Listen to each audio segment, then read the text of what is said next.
Hello, world, and welcome to the Phylanice Nashe Experience podcast, an audio series of lighthearted and sometimes third eye opening conversations on entrepreneurship, leadership, and relationships from the African American perspective. I am your host, Phylanice Nashe. Welcome. We are continuing our entrepreneurship and mental health series. And on today's episode, we chat with a mental health expert who's helping business owners become the CEO of their life and business.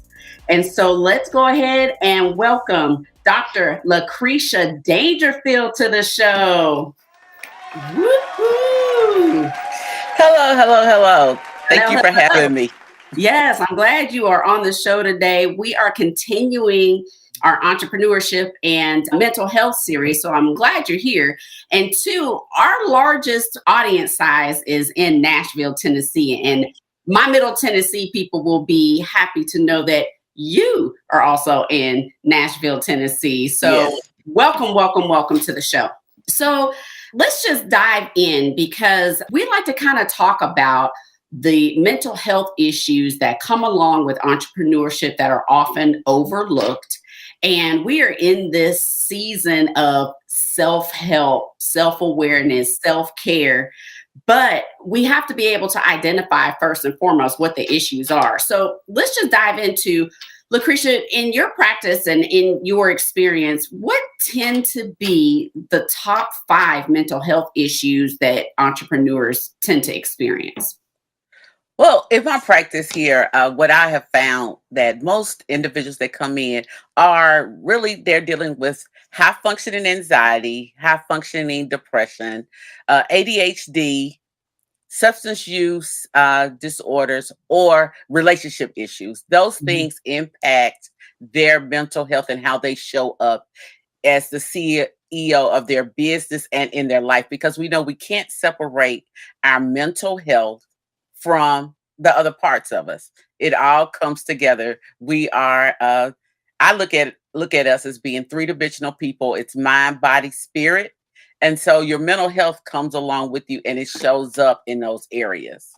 So you mentioned ADHD. How does that present with entrepreneurs? Because that's not typically a mental health issue that you hear associated with business. So how does that rear its head? The way that it shows up a lot of times is always cannot complete a task. Because as entrepreneurs, as leaders, we are high functioning, always go, have to keep things, so many balls up in the air, trying to make sure that you keep things straight. But it's that lack of attention. It's like, I can't get my task complete because I drift off to do something else. So a lot of times we think of ADHD really as something that children or adolescents are diagnosed with, but there's becoming an increasing research and knowledge on adult ADHD. And so that is that when I say ADHD, I'm talking about attention deficit hyperactivity disorder. And that means that a person is very easily distracted, has a hard time focusing and keeping up with what's going on because their mind is constantly racing.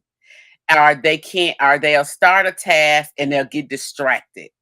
And so for the way it shows up in businesses, my people that come in and show up in it, they're like, I know what I need to get done, but I can't seem to get everything completed because of my productivity. They'll say my productivity level is low, even though I'm doing everything, but I'm not getting things complete. So they're like the hamster on the wheel. They're going and going, not going anywhere. But they're moving. They're moving. They're like, okay, I need to get this. I need to get this complete, but they get distracted by other things. So can ADHD in adults be treated differently than it is with adolescents, or does it typically involve some type of prescription? Usually there's some form of medication to help them to kind of slow down their mind running. But there's some things that you can do to help you. It's like, if you think about, my mind is always going, I easily get distracted. Set one task at a time. So if you can set yourself a timer and say, I'm going to work on this one thing, one project for 25 minutes. I'm going to completely focus on that. Set the timer for 25 minutes, work on it, and then shut it off, do something else. Because what it is making sure that you can stay focused on one text to eliminate or to reduce some of the distractions of the things that keep you constantly going. Mm-hmm. So time boxing yourself, Yes, essentially. that helps at putting like focusing on one thing at a time. What I even share, and I use because we all fall on some form of continuum with the with things that we do, and mental health is a lifetime, a life development thing. We're going to develop across the spectrum, and so I'll take my clients back to I'm saying, remember when you were a child and your parent would tell you go put your socks on, then grab your bag, Mm-hmm. then put your coat on, and then we're ready to go. Because what would happen a lot of times is if a parent would say, put your socks on, grab your bag, get your coat, something's going to be forgotten because the child will get distracted. Same thing with us as adults and entrepreneurs. So setting up that one thing at a time, it's okay to help yourself to slow down and do. Awesome. Awesome. So let's talk about some other issues that get in the way of entrepreneurs and their businesses from thriving. We had a couple of topics there, like financial issues and emotional intelligence. I definitely want to get to that, but tell us some of the other issues that you see in your practice that are preventative. Those other things are making sure that you have a social support because a lot of times we think as entrepreneurs that we have to do it alone, or if our friendship circle, our support circle, everyone else is working and either they're running their own business or they're working their 9 to 5, we think we have to do it in isolation, or that we have to work at this Mhm. 365 days a year, 7 days a week, and just keeping it going. And those things get in the way of you having a fulfilling life at times. Mhm. So let's talk a little bit about emotional intelligence, financial issues, imposter syndrome. We hear that often with business people. And then you mentioned another issue, really not even understanding what it means to be an entrepreneur. You have a lack of understanding. So let's unpack these one at a time. Imposter syndrome. What is the clinical definition, if there is one? And like, how is it really defined and how does that look? Well, with imposter syndrome, if you look at some of the research that's out there and where it was created, was actually when you have accomplished certain things and you feel like that you're going to be found out that you're not supposed to be there. And so the lady, and I can't think of her name off the top of my head right now, that actually coined the term was in academia.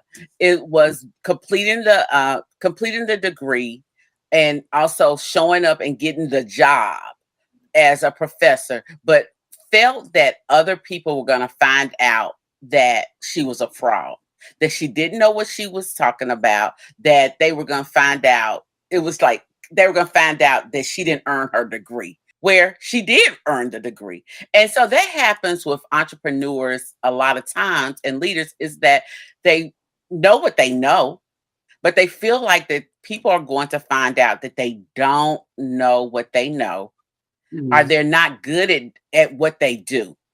So Mhm. it keeps them stuck sometimes, which creates some of the high functioning anxiety and the high functioning depression, because it's that fear of people are going to find me out.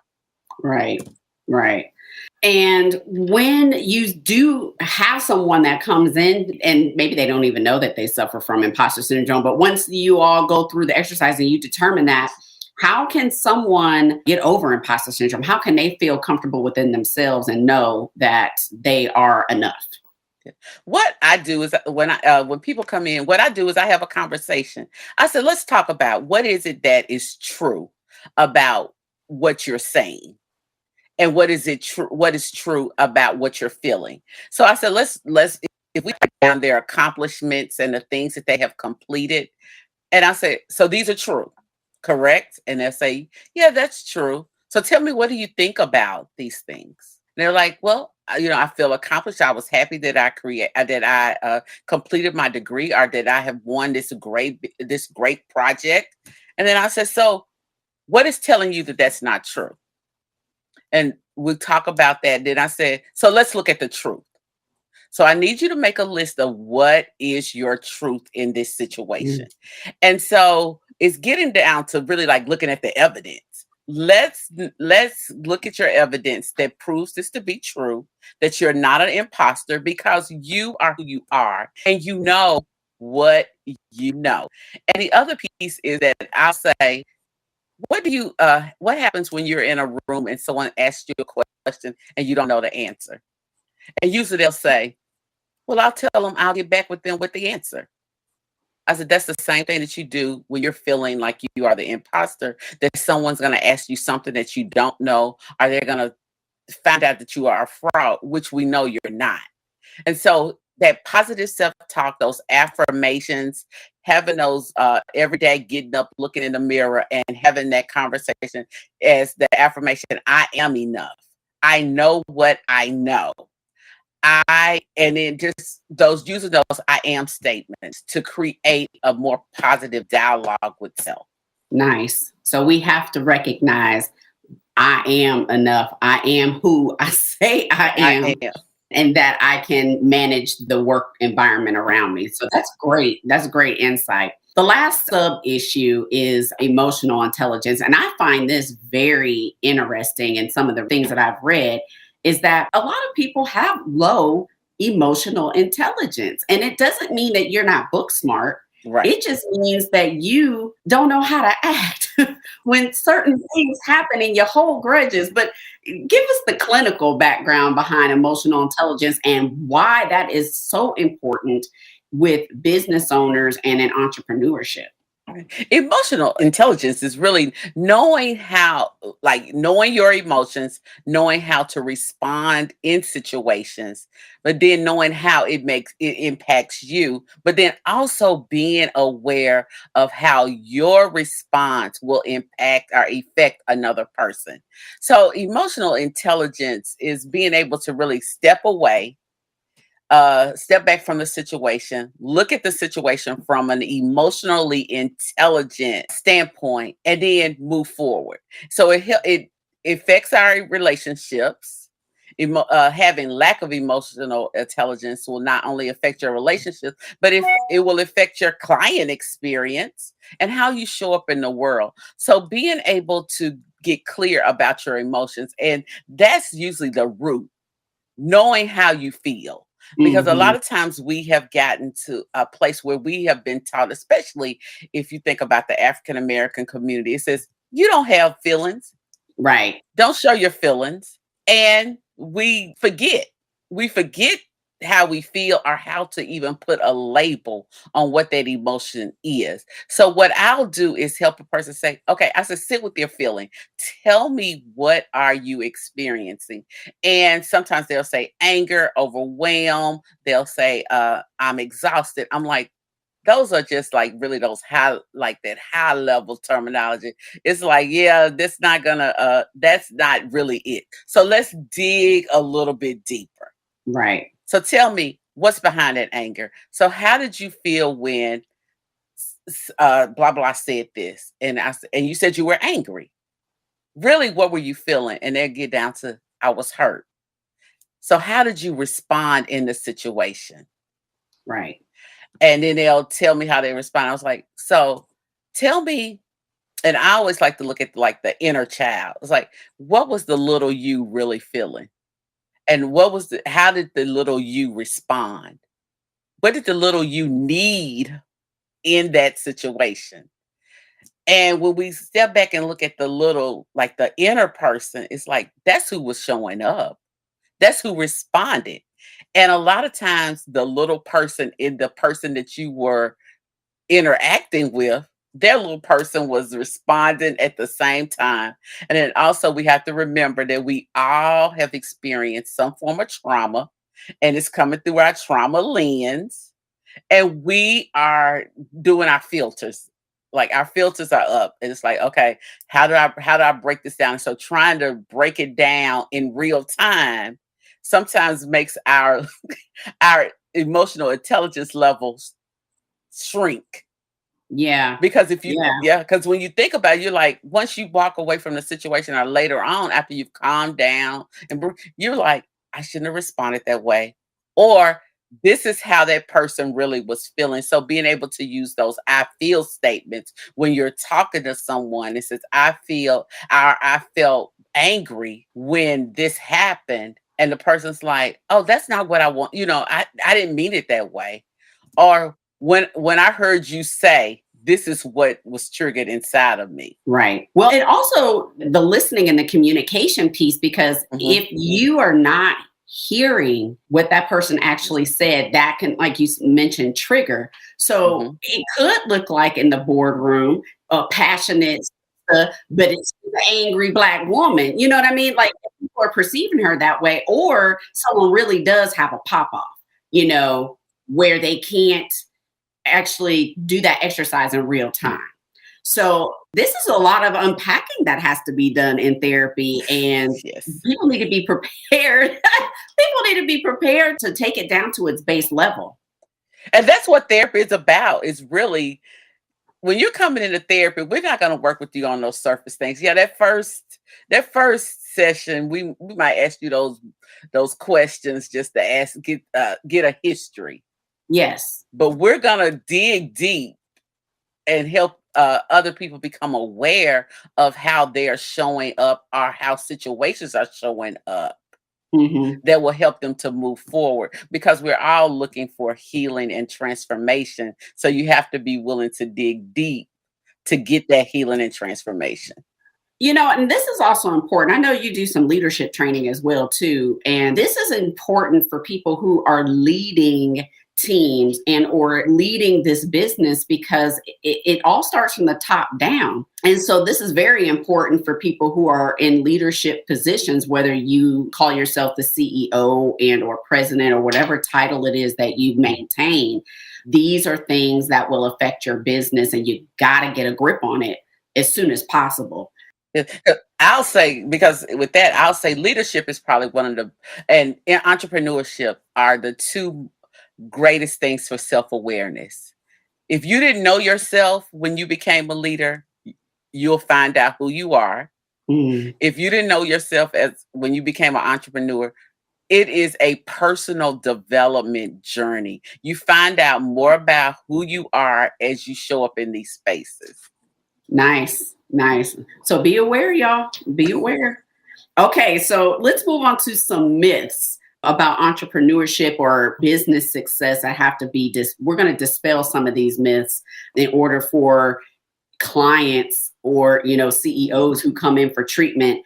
You got to get rid of these mindsets in order to reach optimal mental health and self-care. So kind of run through the list. What are some of the myths that you hear entrepreneurs say, I got to be this or that, and you have to dispel those in order for them to be able to move on? Yeah. One of them is the hustle grind. We have become a society where you have to hustle. So that means that you're constantly on, that you always have to be doing something. But that's not true. To have good work life harmony, you have to step away from that hustle mentality and set it up to say, what is it that I want to do? How can I do it? But I need to make time for the other areas of my life. Like I said, we are made of different parts of us. So, but if you let one part go because you're focusing on the business, the vocational piece, then your relational part of your go, your spiritual part, your mental part, your emotional part, your environment, those things will go. So you have to put aside that hustle grind mentality. I follow a young lady. Her name is Shay Bynes, and her book is called Grace Over Grind. And she shares in that book the importance of allowing yourself a space of grace instead of always trying to grind it out to keep things going. Some other things are that you have to be perfect. No, none of us are perfect. We know that, but that perfectionism is something that gets in the way, and it self sabotages us. We think that we have to show up perfect as the business owner, perfect as the leader, and that we cannot make mistakes, which creates more mental health disparities, because if you feel like you have to be perfect, that means you're usually being anxious because you're overthinking. You're always trying to be ahead of what's going to happen. The need to control have to which creates anxiety, because if you're always trying to control something, then you can't be fully present.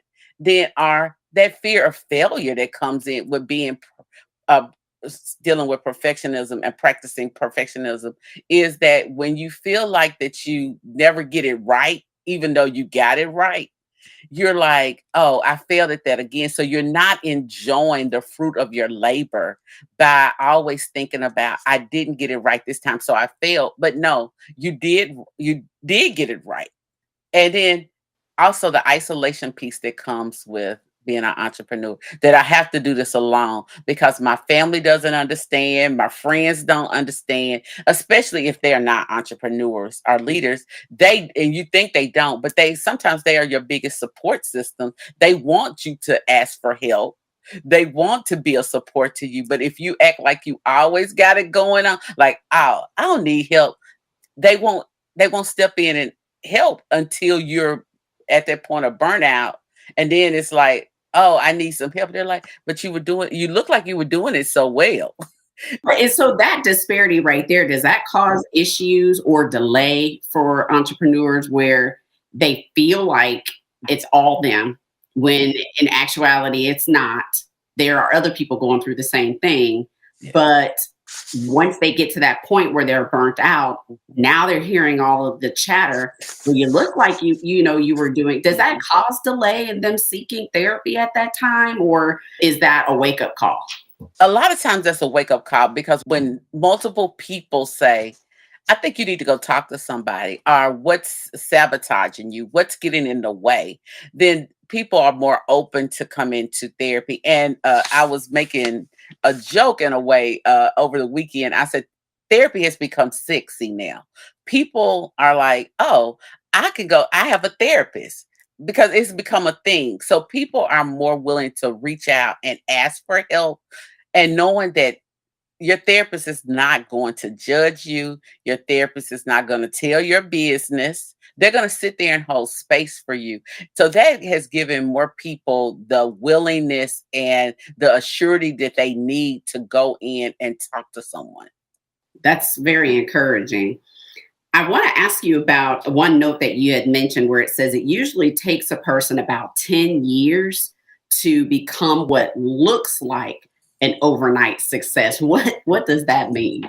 We live in a world of social media, and that it looks like everybody is has it going on. Are those 60K months where everybody is looking successful, and they've curated these lives, so they're like, you can go put plenty of pictures up uh, around on social media, like I'm living my best life, but struggling at home internally in my business. But usually it takes about 10 years for a person to get that groove, and they have built that solid foundation of what their business is supposed to look like, creating their vision, living out their mission, getting the right client experience and the client contacts, and then things begin to flow. Because if you look at the research, they say most businesses don't last past 7 years.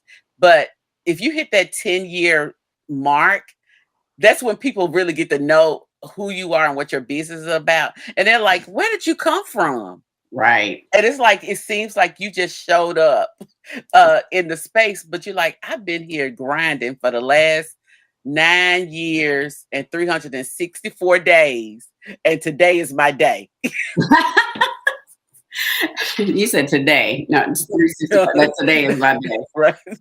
So let me back up to what you just said when you said people have a perception or they put out the perception that they're living their best life. How does that impact, or have you seen it impact your clients where either they're trying to put out that persona that they're living the best life, or they're disappointed in themselves because they see someone in a similar space living their best life. How does that affect people that you've seen mentally? Real what it shows up as a lot of times is that's where, as I continue to say, the high functioning depression, the high functioning anxiety shows up because people come in and we're talking and they're sharing and they're like, I should have been further than this. I should have had uh 60 clients by now because with my work, I work with healing entrepreneurs, and those are usually other mental health professionals or someone in the healing profession. And they're like, I should have had more clients by now. I should be making more money than this. I should have, and that constant I should is what is driving them. And so it keeps them stuck, it keeps them overwhelmed. And then that's when the depressive symptoms show up, the sadness, the lack of motivation, not really wanting to work in their business anymore, anxiety, always feeling like they have to be perfect or have to be in control of the situation. And that's when they really show up in the sessions and they're like, I don't know what to do. So either it's I'm about to give up this business or this position. I'm going to quit my job and I'm going to do something. I want something a little bit easier. And so we really dig into what is truly going on and how you can show up authentically in who you are as you're operating your business or in leadership. That's good practice there to get to the base of everything. Give us then, what are 5 things, especially if an entrepreneur recognizes that maybe perhaps they should, get a therapist. But what are some things that entrepreneurs can do right away to kind of manage their mental health and their outlook? Now, number one is getting back to their why. I always ask people, getting back to why. Why did you start your business? Why are you doing what you're doing? And then breathe. We we take breath for granted. But I say, let's breathe. Let's get present in this moment. And so I suggest to people that have not contacted a therapist or may not be in therapy, practice deep breathing and mindfulness. That is bringing yourself back into the present and asking yourself, what is it that you need and you want? The other things are, because I'm a believer, prayer and meditation, having a morning routine to start your day off in those areas that help keep your whole self together. So when I say prayer and meditation, that's feeding your spiritual self. And then making sure you get some movement in throughout the day. That's feeding your physical self. And then your mental self is checking in with your emotions, your emotional self, checking in with who you are. What am I feeling in this moment? That can be journaling, using journaling prompts, or really journaling about what am I feeling right now? Where am I feeling it in my body? And what can I do with this feeling? So being able to really get core to the who and the wholeness of who you are. And those are just some simple things that you can start doing that are no cost. It's just going to take a little bit of time. And when I talk about meditation, some people are like, but my mind won't shut off. Really, it's not about getting your mind to shut off. It's really to just getting you to practice being in the present.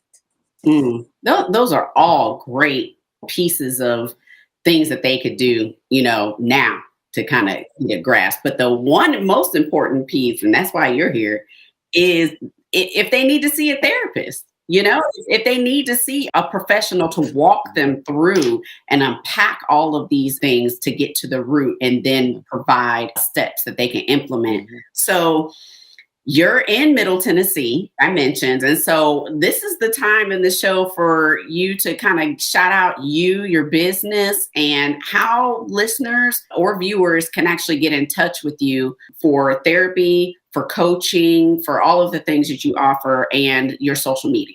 Well, anybody can, if you're looking for me online, I am www.drdangerfield.com or www.reimprintyourlife, which is REIMPRINTYOURLIFE.com.